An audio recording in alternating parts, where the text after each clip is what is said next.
Hello, everybody, and welcome to the Steelers Sanctuary Podcast. I'm with Leann Lohman and Bob Quinn today, and we're going to do the good, bad, and ugly from the Steelers' Sunday night loss to the Dallas Cowboys. I don't know, you guys. I struggled to get the good. it was Yeah, it was rough. absolutely. It was really tough to find a good Yeah, and we could have done and the bad, ugly, and uglier or something like that. Yeah, for sure. All right, we'll start with the good. Bob, you want to kick us off with the good? yeah, he had an impact a lot at the beginning of the game. My good was TJ Watt. He got to 100 sacks. He had a sack and a half. I thought when him and Herbig were on the field together, they were really impressive. Unfortunately, we lost Nick to the hamstring. They started quadruple teaming TJ, and they did it. I think Dallas did a good job running the plays away from TJ towards the end in the second half, especially once Herbig went out of the game, so he had less of an impact. But um, second fastest guy to 100 sacks. I mean, he's the best defensive player in football. I could care less what all those people, Pro Football Focus, everybody else says. I mean, I big milestone. I want to celebrate TJ. So he's my good. I mean, it wasn't great, but he was definitely my good in a very gloomy game. Yeah, I agree. TJ Watt could be good on every game. Leann, what did you have? My good, I kind of gave it collectively to special teams. Sorry, my dog is freaking out as we're hunkering down here. We had, I think, just a lot of good things happen on special teams in a game where you can't really say that the collective offense or the collective defense had a good day. Game we had Boswell kind of drill a field goal. Waitman was 44.4 yards per punt with a couple of them down inside the 20-yard line, which I thought was huge and was an improved in performance from what we'd seen from him previously. But, the real crown, of course, goes to Isaiah Loudermilk, who I just said not very nice things about not too long ago. And that giant block that he had was just incredible. So to see him do that was just amazing. And so, yeah, I had to give the special teams credit where credit is due for trying to at least help the offense with some field position. That's a good choice. Myself, I went with Corliss Waitman. You gave out the stats: 44.2 yards per punt, 2 inside the 20. I searched high and low, and I could have taken TJ, but I figured that was someone would take it, so I wanted to find something else. It's crazy to me that they had this guy before. They wouldn't move on from Presley Harvin, even though he was clearly better. They went out and spent so much free agent money on Cameron Johnston, who was good, but all the while this guy's under their nose, or they had him, and they could have had him for cheap. But the way things work out, he's here now. He's punting well, and I hate to pick a punter as my good, but after what we lived through with Presley Harvin, like we've seen the effects of what that bad punting can really do. Do you know what I mean? So it's easy, I think, for people to dismiss it and be like, oh, he's just the punter. But, when we had Presley Harvin, nobody was saying like, oh, he's just the punter, or like, oh, shit, when can we get rid of this guy? I almost went with Shampkin because he had 25 yards per kickoff return, which is pretty good. He did. That was good. 100 yards total. So, yeah, scouring the stat sheets and thinking about the game, the best I could come up with Corliss Waitman. All right, now it gets a little easier. The bad. Leann, you want to kick us off with the bad? Sure, I can kick us off with the bad. For my bad, let me switch it up a little bit, because I had for my bad, I had coaching, but I think I'm going to change it up a little bit. We'll go with Broderick Jones. I was really frustrated by the performance he had. You know what I mean? We've had so much faith in him coming back and hope in his return, and he really just struggled in both the run and the pass game. I felt like it just wasn't his best game. It didn't help that I don't think that Isaac Seumalo had a great game for his first game back. It made me wonder if he was still hurt, if there's a little bit of that going on. But I just felt like Jones didn't start off well. He kind of deteriorated as the game went on, and it's got me really concerned about what that means for the rest of this season with him, and he's struggling so much right now. Yeah, I think his confidence is really low right now. And I think it shows. I think all the moving around positions, well, of course, sides, on and off the field. I mean, I think all that stuff really hurt him. So I actually think if it's confidence, maybe that's a best case scenario thing, because we can, that can be built back up. You know what I mean? You hope. If it's something else, we saw him perform last year better than this. So absolutely. All right, Bob, what do you got for the bad? My bad is, why is Roman Wilson not in the lineup? It'll sort of bleed into my ugly a little bit later on, but I think when you're looking at this lineup, especially a guy who was known at Michigan for being physical, no block rock was his catchphrase. I don't understand a Jim Harbaugh wide receiver who you knew would be physical in the running game. And what are we talking about? With these receivers, oh, they're not putting Pickens on the field. They're not, Scotty Miller is out there half the time on the heavy sets. I don't understand. I mean, put Roman Wilson in the lineup. You can't jump on a moving train. Last I checked, this offense ain't moving very fast. So I'm pretty sure I could run and catch this train.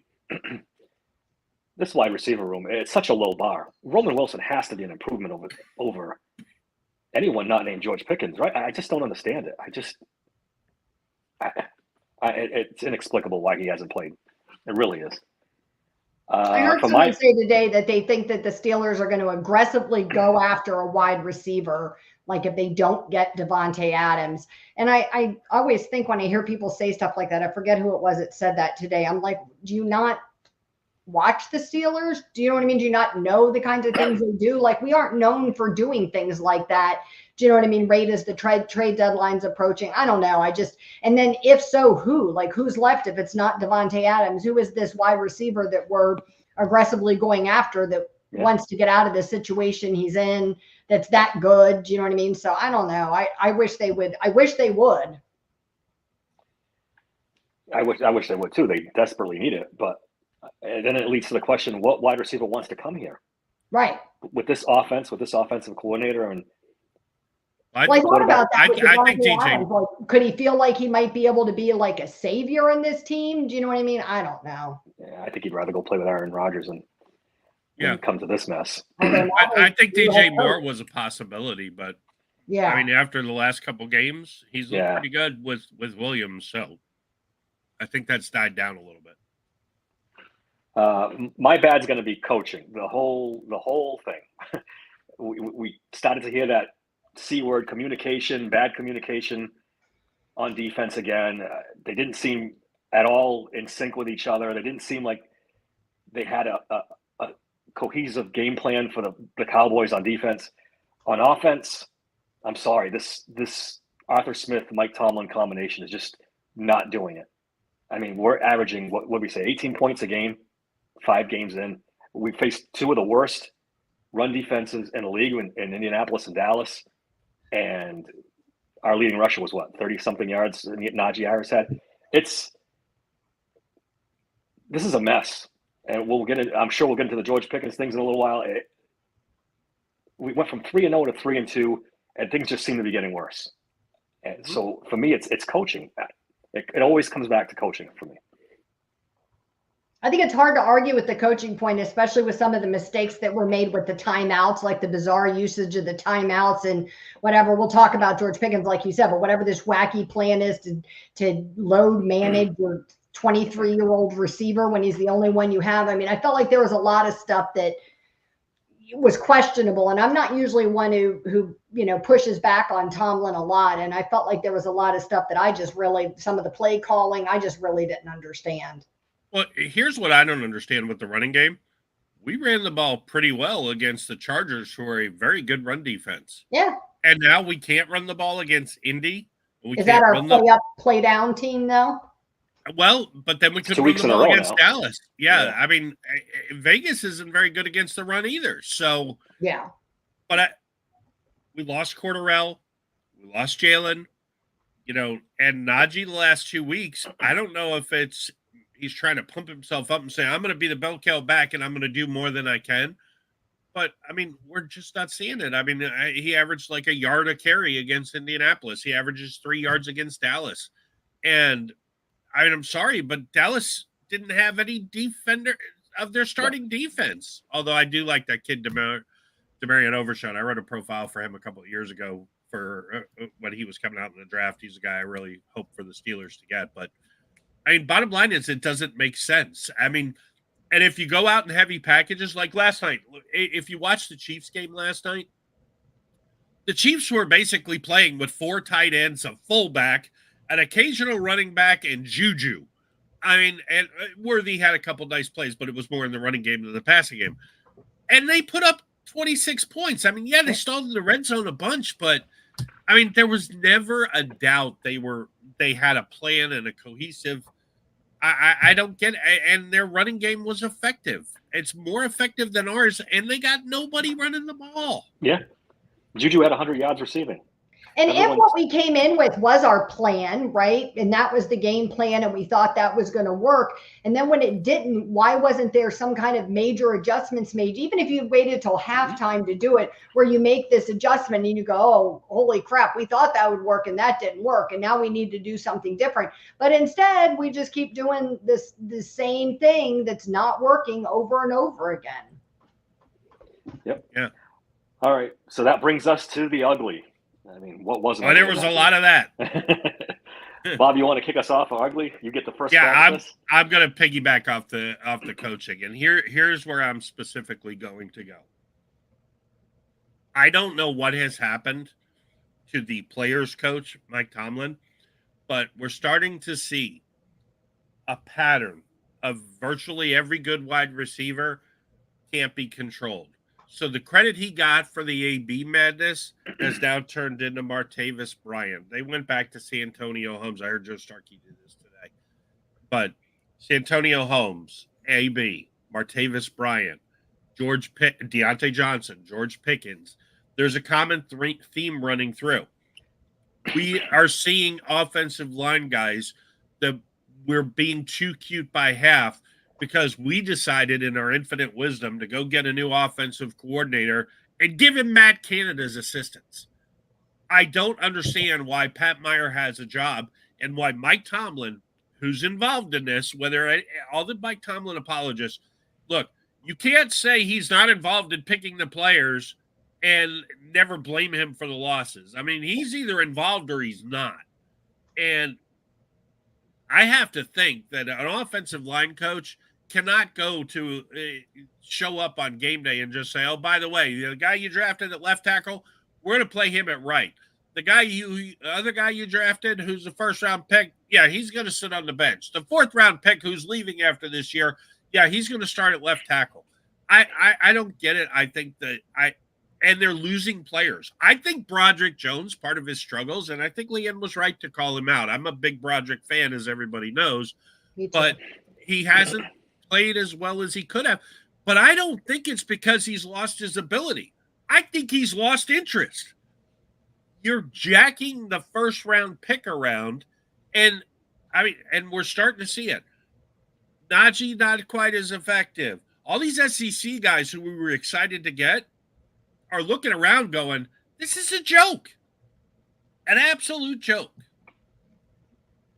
Jennifer brings up a good point that maybe all the injuries on the O-line saved Pat's job. I think it's a valid point. I think it's hard to argue that wouldn't be a factor. Do you know what I mean? It's the same thing that, saved Matt Canada a little bit that year and Kenny Pickett. And well, hold on, Jennifer. I love the question, and thanks for asking it. We were not injured last year on the offensive line. We were injured everywhere else, but the offensive line, I believe, they played every snap. But she's right. This is an excuse now to keep him going. Yeah. After, what is this, year 3 of bad offensive line play? Yeah, it definitely applies this year. Absolutely. Yeah, it definitely applies this year. She had another good point. We could have gone bad with Beanie Bishop, too, because he got abused in that game. There's so much bad to go around that. There's a lot of bad to go around. And I agree with Jennifer. I feel bad for Beanie Bishop. I agree it's not his fault that he's an undrafted rookie. But I will say that, if that falls on Tomlin and that falls on the defensive coaches, if you're going to put this kid in, then this kid needs to be equipped to play. You can't lower the bar for him because of how he got, do you know what I mean, on the field. He's there on the field. He's got to play like a professional. Mike Tomlin would be the first person to say that. And so I think if they felt like he wasn't equipped to do the job, maybe he will be, but if he's not yet, then they were responsible for going out and finding somebody that could do it, not somebody who's suspended for 8 games. for And assaulting this is his wife. this is on Omar as much as anybody. He's the only Agreed. slot corner on the roster, so Mike Tomlin doesn't have much choice but to play him. Right. What choice do you have? Yeah, Well- but I know what you're going to say, Bob. Mike Tomlin has a lot to say in this too, right? But yeah, I mean, they decide. I mean, he puts them on there. You know, we cut Darius Rush. Corey Trice unfortunately got hurt. You know, yes, it was bad roster construction, that there wasn't much depth. But I went back and watched that play with Beanie Bishop. And look, I got to give Dallas a little credit. That was a good play design. They had what looked like CeeDee Lamb in one-on-one coverage, and Minka shifted to CeeDee Lamb, and that left Beanie Bishop on Turpin one-on-one. And yes, Turpin was lining up at running back, but he's their kick returner. He might be the fastest guy on the Dallas team. yeah, And he wasn't 10 yards open. I mean, Bishop was kind of there, and he pulled him down as soon as he caught it. But it was a good play design. They attacked right where you should on a cover two. If they leave the slot, if they had left Lamb one-on-one, I guarantee you Dak would have gone there. oh yeah. 100%. As soon as he saw him make a shift, he hit Bishop down the middle. Now, do I think Beanie Bishop's great? No, I don't. I mean, he could end up being a nice story, but he ain't a starting nickel corner. Not yet. Yeah, I mean, maybe he gets there, but he's not right now. All right, Leann, give us your ugly. So mine is Justin Fields, and I want to kind of give it a caveat to say that, like, I don't think he was the worst player on the team by a stretch, right? But I do see it as kind of an ugly or a bad situation, because this was his worst game of this season since he's been here in Pittsburgh. And I think it's a weird game because when you look at the stat line, you see he had 2 touchdowns, he had 131 yards, and no turnovers. And so I think all of those things, you look at it, if you didn't watch the game, you'd be like, oh, that's good. But you look at like all the missed opportunities that happen. And sure, some of them fall on the receivers, but there was other plays. I think he could have placed that one to Darnell Washington a little better. There was one to George Pickens that on a crosser route that I thought he missed. And so I think in some of those ways, I don't know what happened with him. I thought all the poise that we saw develop at the end of that Colts game, we lost that game, and I felt better about Justin Fields after that game was over, because you felt like, okay, we had this adversity. He tried to bring us back. He almost did. You know what I mean? He did really well. I thought he played better as the game went on. But this game, I thought we saw like first half of the Colts game, Justin Fields, and then for the whole game. And I don't know. I don't know if he's just kind of an inconsistent guy, or if it was all of the other things that were going wrong, the drama with George Pickens and, the struggles on the offensive line that were really hurting him, maybe the play calling, which I thought was questionable. So, but regardless, the response from him was not great. Not great for a guy who's trying to stay the starting quarterback. Definitely took a step back in this thought about it. He regressed a little bit. Yeah. It's concerning for sure. It is. And I'm not happy about it, because I actually really am more of a Fields fan than I thought I was going to be. And I'm kind of cheering for him. And I want him to, I really do want him to perform well. And I thought he was headed in that direction. So I hope this is just a minor, everybody has a bad game and he looks better again next week against the Raiders.